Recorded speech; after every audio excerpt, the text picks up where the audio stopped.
राहुल गांधी जिथं जिंकले तिथं ईव्हीएम चांगलं आणि जिथं काँग्रेसच्या महाविकास आघाडी जागा पडल्या त्या ठिकाणी ईव्हीएम खराब अशा प्रकारचा आरोप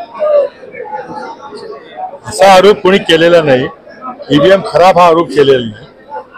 इलेक्शन कमिशननं जी घटना उत्तर पश्चिम मतदारसंघात मुंबईच्या घडली ज्याबद्दल इलेक्शन कमिशननी FIR दाखल केलेला आहे.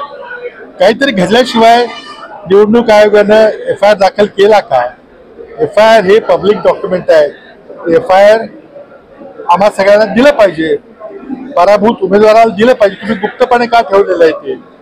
आता आपल्या मोबाईलवर OTP येतो, वन टाइम पासवर्ड येतो आणि त्यातून ईव्हीएम उघडता येतं. ही नवीन मार्केट कुठून आली? पोस्टल बॅलेट हे इलेक्ट्रॉनिक पद्धतीने गोळा करतात हे आम्हाला माहिती नाही.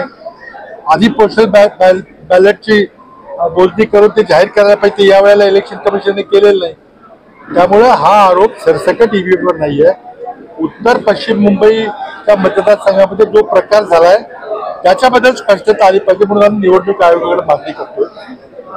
जे अर्थात आमची मागणी आहेच की या सर्व प्रक्रियेवर लोकांचा विश्वास बसला पाहिजे आणि त्यामुळं पेपर बेस्ड बॅलेटला शिक्का मारून मतदान झालं पाहिजे अशी आमची मागणी आहे.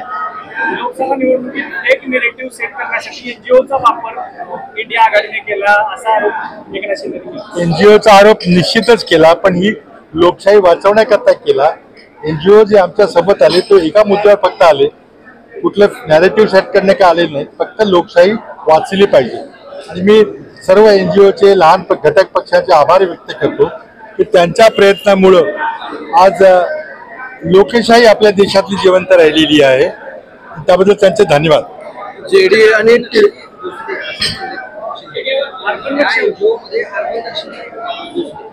पण नक्षलचा कुठे प्रश्न आहे? सरकार दिल्लीमध्ये मोदींचं आहे, महाराष्ट्रामध्ये मोदींचं आहे.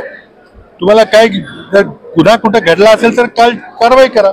जेडी आणि TDP यांना जर लोकसभेच्या अध्यक्षपदावरून चढाओढ सुरू आहे, यामध्ये जर TDPला लोकसभा अध्यक्षपद देणार असतील तर इंडिया आघाडी पाठिंबा देणार का?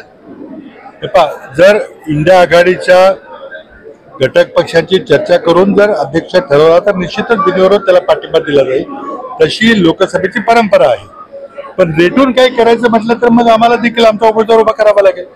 पण ते सगळं दिल्लीमध्ये जी माणसं फ्लोअर मॅनेजमेंट करतायत, जे संसदेच्या सभागृहामध्ये समन्वयाचे काम करतात, त्यांनी हे काम करायचंय. बाबा, पश्चिम महाराष्ट्रात पूर्णपणे महाविकास आघाडीला चांगलं यश मिळालंय, मात्र सातारा आणि सांगलीमध्ये कुठेतरी महाविकास आघाडीत आजही धुसफूस दिसते आणि काही माध्यमांना देताना विशाल पाटील, विश्वजित कदम आणि त्यानंतर चंद्रकांत पाटील यांच्यातील वाद समोर येतोय आणि तसाच फटका सातारामध्ये उमेदवाराला बसलेला तोतारीला दिसतोय का?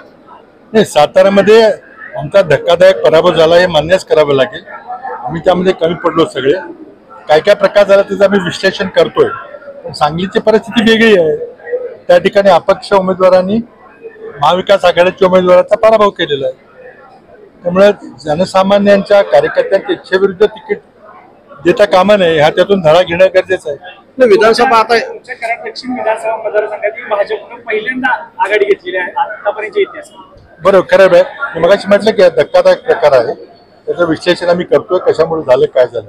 निवडणुका झाल्या, लोकसभेत संपल्या, आता विधानसभा समोर येते. मात्र महाविकास आघाडीमध्ये चंद्रकांत पाटील प्रति आव्हान देत आहे, जयंत पाटलांचा गट देतोय आणि विश्वजित आणि त्याचबरोबर विशाल पाटील एकत्र आलेले दिसत आहेत.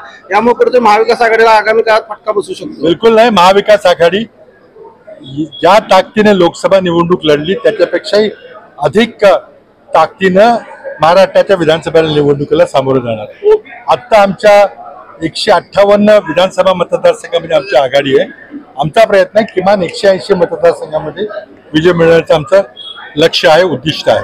57 लाख कुणबी ज्या नोंदी झालेल्या आहेत त्या बोगस आहेत अशा प्रकारचा आरोप करून ओबीसी नेते 288 मतदारसंघात आपले उमेदवार उभे करण्याची तयारी करतात. आता असं आहे की मुख्यमंत्र्यांनी जरंगे पाटलांना जे आश्वासन दिलं होतं, त्यांनी जेव्हा उपोषण सोडलं तेव्हा जे आश्वासन दिलं होतं तर त्यांनी जाहीर केलं पाहिजे आणि ते आश्वासन पूर्ण केलं पाहिजे.